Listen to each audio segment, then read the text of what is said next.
हमारे आपसे केवल इतना निवेदन, इस पूरे श्रोता भाई बहनों से केवल इतना सा निवेदन है कि जिस भूमि को, जिस मकान को, जिस जमीन को, जिस जायदाद को आप बनाना चाहते हैं, जिस प्लाट को आप निर्मित करना चाहते हैं, कई कई घर ऐसे किराए के मकान में रहते थे तो अच्छे रहते थे, जब से घर बनाया प्रवेश करा तब से रो रहे हैं। 25 बार वास्तुशास्त्री वालों को बुला लिया, उसने यहाँ से सीढ़ी तोड़ दो, यहाँ से बना दो, यहाँ बाथरूम तोड़ दो, यहाँ से बना दो, ये पीछे से रास्ता कर दो, यहाँ से बना दो। ईमानदारी से कहना, पहले के समय में क्या वास्तुशास्त्री होते थे? नहीं। घर के बुजुर्ग कहते थे यहाँ कमरा बना दे बेटा, बेटा कमरा बना देता, यहाँ रसोई घर बना दे बेटा। घर के बुजुर्ग कहते थे वहां कमरा बनता था, घर के बुजुर्ग कहते थे वहां पर भोजन बनता था। उसके बाद भी उनके घर में शांति होती थी, फिर भी उनके घर में समृद्धि होती थी, लक्ष्मी की कोई कमी नहीं होती थी। कमाते कम थे पर ऐश की जिंदगी जीते थे, सुखमय जीवन जीते थे। आज के जमाने में बेटा कमा रहा, बहू कमा रही, पोता कमा रहा, पोती कमा रही, दादा कमा रहा, सारा घर कमा रहा है, उसके बाद भी सुख और समृद्धि और शांति नहीं है, उसके बाद भी आनंद की अनुभूति नहीं है, उसके बाद भी हमेशा रोना केवल सुख का होता है। जरा सा घर में 4 लोग रह रहे हैं पर चारों के मुंह भगोने जैसे रहते हैं, एक तपेले जैसा मुंह, एक भगोने जैसा मुंह, एक थाली जैसा मुंह, एक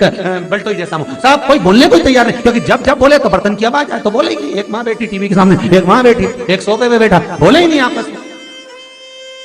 वो सुख गया कहां महाराज?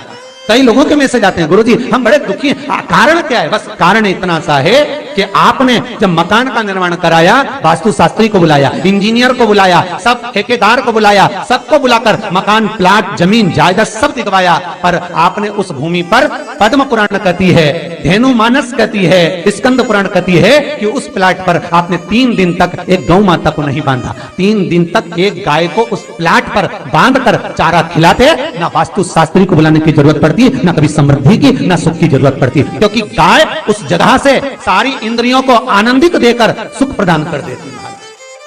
उस जगह के सारी रोग, बीमारी, कष्ट, तकलीफ, दुख को गौ माता खींच लेती। गौ माता जैसी जगत में कोई नहीं हो सकता। हाथ में घड़ी नहीं बांधती गौ माता, पर 4 बजे आपके रोटी मिलती है तो 4 बजे खड़ी मिल जाती है। 3 बजे भोजन मिलता है तो 3 बजे आपके दरवाजे पे मिल जाती है। 1:30 बजे भोजन दोगे तो 1:30 बजे ही मिलेगी। 1:20 पे दोगे तो 1:20 पे ही मिलेगी। कोई घड़ी नहीं बांधती, फिर भी समय पर आ जाती है। क्यों? क्योंकि भगवान ने उसको ऐसा बनाया है, 33 कोटि देवताओं ने उसमें ऐसा विराजमान कर दिया है कि जगत का वो कल्याण कर सकती है। उसका एक एक अंश जीव का कल्याण करने वाला है, एक एक अंश जगत का उद्धार करने वाला है। पर हम ये आज के युग में हम उसको भूल गए। आज के युग में हम ये सोचते हैं कि हम वास्तुशास्त्री को बुला लें, वो ये बता दे, हमने ये फ्लैट बनाया, हमने ये मकान बनाया, इसकी छत कैसी, इसका कमरा कैसा, वो बता देगा, सब कुछ बता देगा। उसके बाद भी लोगों के यहाँ सुख नहीं, उसके बाद भी शांति नहीं। फिर चलो तो चलो किसी बाबा जोगी क्या पूछ रहे, जो ऐसा घूम घूम के बताता, और उसके यहाँ जाकर पूछ लिया, बताओ बाबा जी हमारे घर में शांति नहीं, तो बाबा जी एक ही बात बोले, तेरे ही घर का है जिसने कुछ कर दिया। अब इसको याद आया 15 दिन पहले मेरी जेठानी से लड़ाई हुई थी, उसी ने कुछ करा होगा। अब बताओ बाबा जी ने आपस में ऐसा बीज बो दिया कि घर और जुड़ा हुआ था तो टूट गया। कोई बाबा जोगी सन्यासी तपस्वी साधक उपासक कभी नहीं कहता कि घर का है। हमेशा याद रखो, संसार में किसी की सामर्थ्यता नहीं है कि कोई आपका बुरा कर दे, किसी की सामर्थ्यता नहीं। संसार में किसी की सामर्थ्यता नहीं कि आपका बुरा कर दे, बस आपका बुरा आपका किया हुआ कर्म करता, कोई दूसरा नहीं करता। एक नींबू गिर गया दरवाजे पे तो 14 दिन तक नींद नहीं आई, सीसीटीवी कैमरे में देखो कौन पटक के गया, मेरे को तो 3 दिन से शंका हो रही पड़ोसन पे। अब बताओ, जब कैमरे में देख लिया तब मालूम पड़ा बेचारा साइकिल वाला सब्जी लेके जा रहा था उसके घर पे और नींबू पॉलीथीन से टपक गया। तब सुकून मिला कि ये नींबू, तब सोई आराम से कि पड़ोसन ने कुछ नहीं किया। सब्सक्राइब करें हमारा channel Vastu facts, bell icon दबाएं। ना जाने किसने क्या विद्या कर दी, ना जाने कौन ने कौन सा टोना मार दिया। केवल एक दीवार ऐसी होती है जहां पर हनुमान जी का चित्र लगाया जाता है। चाहे तुम पर्वत उठाने वाला चित्र लगाओ हनुमान जी का, चाहे बैठे हुए लगाओ, चाहे रामायण पढ़ने वाला लगाओ, चाहे लंका दहन करने वाला लगाओ, चाहे राम नाम जपने वाला लगाओ, चाहे लक्ष्मण को संजीवनी देने वाला लगाओ, चाहे मौन मुद्रा में लगा दो, चाहे स्तुति में लगा दो, चाहे भजन में लगा दो। हनुमान जी का कोई भी चित्र लगता है तो ना पूरब में लगेगा, ना पश्चिम में लगेगा, ना दक्षिण में लगेगा। हनुमान जी का अगर चित्र लगता है तो उत्तर की दीवार में दक्षिण को देखते हुए लगता है, केवल एक ही स्थान।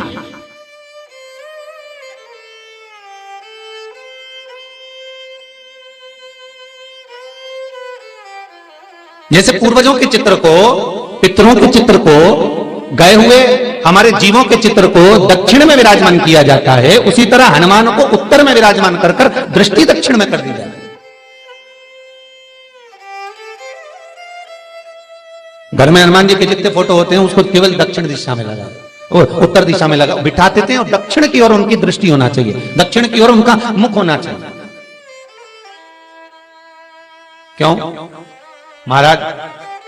अगर व्यक्ति के जीवन में कोई बीमारी आने वाली है, व्यक्ति के जीवन में कोई रोग आने वाला है, व्यक्ति के जीवन में अगर कोई कष्ट आने वाला है, व्यक्ति के जीवन में अगर कोई परेशानी आने वाली है, व्यक्ति के जीवन में कोई एक्सीडेंट का योग भी बनने वाला है, तो शास्त्र कहता है वो दिशा दक्षिण से ही बनता है।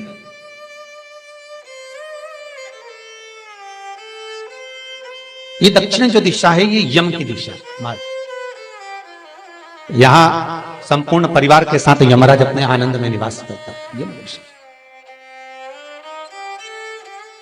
और जब हमारे घर में, हम ये नहीं करें कि आप हनुमान जी का फोटो लगाओ, हम ये भी नहीं करें, आपके घर में हो और आपने अगर विराजमान कर रखा है किसी दिशा में, तो हमारा तो निवेदन रहेगा, अभी तक आपने अगर जैसा रखा पर एक बार दिशा बदल कर देखना कि रोग, बीमारी, कष्ट, दुख, तकलीफ में आपको लाभ मिला कि ना मिला।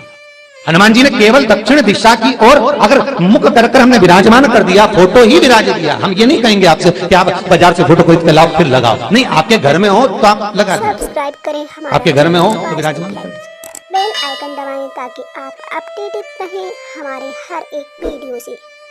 अच्छा, कितनी विपरीतता है वो भी आप जरा जानिएगा महाराज, कि शंकर भगवान के ऊपर जो जल चढ़ाया जाता है उसकी जलाधारी उत्तर में जाती है। कई लोगों को तो आज भी तुलसी उतारना तक नहीं आता कि तुलसी का दल कैसे उतारा जाता है। सब्सक्राइब करें हमारा, कई जगह तुलसी के क्यारे के नीचे शंकर जी का शिवलिंग रख दिया जाता है महाराज, कहीं नहीं है ध्यान, बस चल रहा है स्मरण।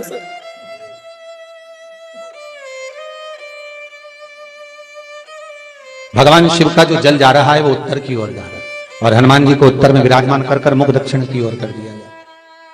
क्यों? प्रबल दिशाओं में उत्तर और दक्षिण महाराज, ये जो दो दिशाएं हैं इनको साधने के लिए कोई देवता आगे नहीं आता। अगर इन दिशाओं को कोई साधने वाला है तो केवल एक देवाधिदेव महादेव ही हो सकता है, काल का हरण करने वाला वो महाकाल ही हो सकता है। शंकर का ही एक अवतार है हनुमान जी महाराज, रुद्र अवतार महाराज। हनुमान जी से कहा तुम दक्षिण की ओर दिशा पर संभालिए, शिव जी कहते हैं मेरा जल जब उत्तर की ओर जाएगा तो इस दिशा को मैं संभाल, चिंता न करिए। हमारे हर एक वीडियो से किसी लड़का और लड़की का विवाह नहीं हो रहा, 30 साल हो गए, 32 साल हो गए, 34 साल हो गए, लड़का लड़की का विवाह ही नहीं हो रहा, बहुत टेंशन है माता पिता। कोई मंगली है, कोई मांगलिक है, थोड़ा ढीले कम करो, प्लेन रखो, कोई मांगलिक है, कोई मंगल है, सब्सक्राइब करें हमारा चैनल वास्तु फैक्ट, संबंध हो ही नहीं रहा, बहुत प्रयास कर रहे हैं। अपडेटेड रहें हमारे 4 दिशा का स्मरण करिए, पूर्व पश्चिम उत्तर दक्षिण का। हथेली पर आटे का दीप लगाइए, घी भर लीजिए और 4 बत्ती उसमें अलग अलग रख लीजिए महाराज। थोड़ा सा पीला चावल हल्दी में कर उसमें डाल लीजिए। हमारा चैनल वास्तु फैक्ट, जो लड़का और लड़की का विवाह करना उसी के हाथ में देना है। अपडेटेड रहें हमारे और देव उठनी एकादशी के दिन,